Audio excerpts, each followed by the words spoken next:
방콕 한 달짜리 콘도 구하기 쉽다고 누가 그랬냐 진짜로. 아야 무슨 일이야? 야, 현민아 나 방콕 간다? 진짜? 얼마나? 한 달이지. 숙소는 했냐? 숙소?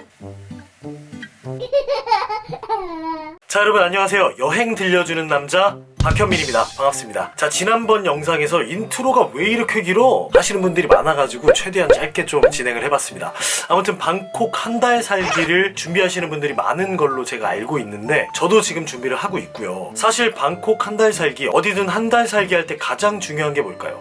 저는 개인적으로 숙소라고 생각을 하는데 뭐냐면 숙박이 사실 한 달 살기에서 가장 비용이 많이 들어가는 부분이기도 하고 또 한 달 사는 데 있어서 숙박이 좀 편안하고 편리해야지만 몸과 마음이 편하게 여행을 할 수 있기 때문인데요. 자 그래서 막 제가 방콕에서는 한 달 살기 할 때 어디 사는 게 가장 좋은지 검색을 해봤어요. 크게 나오는 게 에어비앤비도 있고요, 호텔 투숙도 있고, 근데 가장 제 눈에 들어왔던 거는 바로 콘도를 한 달 렌탈해서 사용하는 거였습니다. 비용적으로도 정말 저렴하고 부대시설, 뭐 수영장이라든지 헬스장이라든지 또 직접 조리를 해먹을 수 있는 시설이라든지 뭐 여러 가지가 구비되어 있는데 가격이 한 40만원, 싸게는 뭐 28만원부터 50만원 안쪽이더라고요. 그래서 제가 이거를 어떻게 하면 알아볼 수 있을까 막 찾아봤어요. 렌트허브라고 하는 우리나라 직방이라든지 뭐 다방 뭐 이런 개념의 홈페이지가 있더라고요. 그래서 거기 가서 막 서칭을 해봤습니다. 나한테 맞는 컨디션의 집을 찾기 위해서. 근데 제가 서칭을 해봤는데 가격은 실제로 저렴하게 떠요. 8,500바트부터 뭐 18,000바트 이 사이 정도로 이제 많은 방들이 이제 매물로 올라와 있는데, 그러면은 맞잖아, 정보가 맞잖아, 방콕에서 방 구하기 쉽네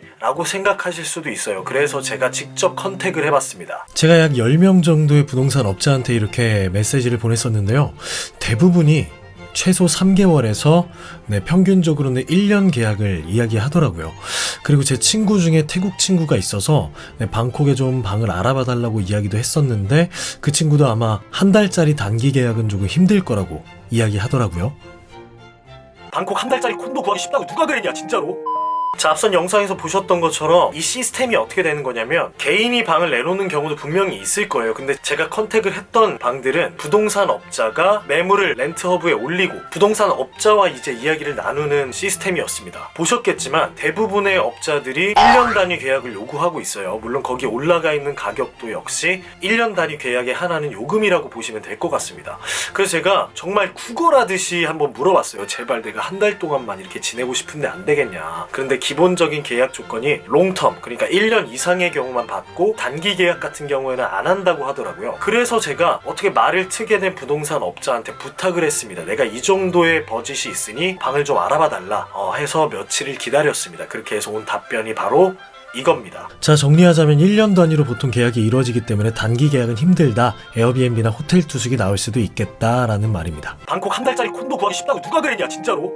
자 그래서 제가 다시 한번 그 몇몇 방콕 한 달 살기 내지는 방콕 한 달 월세 뭐 관련된 영상을 올리신 분들의 영상을 다시 한번 찾아봤는데 이제 그분들은 제가 한번 쭉 보니까 최소 3개월 이상 거주하시는 분들인 것 같더라고요. 그렇기 때문에 한 달 살기, 나는 딱 한 달만 살 거기 때문에 내 조건에 조금 부합하지 않는 정보가 아닌가. 물론 그분들의 정보도 팩트가 맞아요. 하지만 한 달 계약 조건이 아니라 한 달 이상, 뭐 3개월부터 1년 이 정도의 기간을 가지고 간 분들이기 때문에 방 찾기가 조금은 더 수월하지 않았나 하는 생각이 들고요.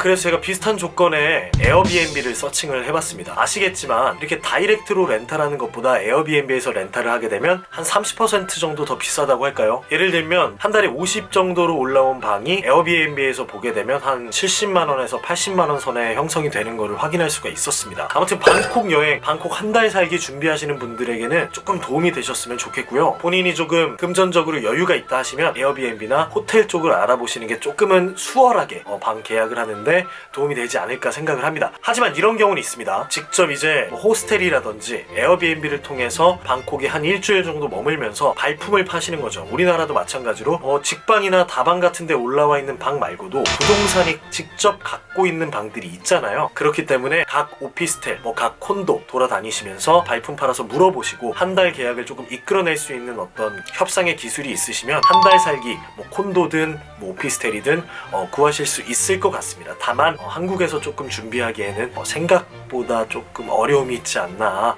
하는 생각이 들고요. 저처럼 유튜브든 서적을 찾아보든 내가 보고 싶은 것만 보게 되는 게 사실은 어떻게 보면 현실 사실인데요. 혹여나 방콕 한 달 살기를 준비하고 계신 분들 중에 무턱대고 티켓팅만 먼저 해버렸다가 숙소를 이제 구할 때 조금 어려움이 생겨서 당황하실지 모르는 분들을 위해서 영상을 만들었습니다. 아무튼 제가 마지막으로 말씀드리고 싶은 건요, 다른 유튜버 분들이 올려주신 어떤 한 달 월세라든지 한 달 살기 정보들 엄청나게 도움이 되는 거는 맞습니다. 맞고요. 팩트도 맞고요. 다만 실질적으로 저희가 한국에서 방콕에 있는 방을 딱 한 달만 렌트하기에는 조금의 어려움이 따를 수 있다는 거 알려드리고 싶어서 이렇게 영상을 만들었습니다. 아무튼 오늘 영상 여기까지고요. 영상이 유용하셨다면 좋아요와 구독 버튼 그리고 알림 설정까지 해주시면 감사드리겠습니다.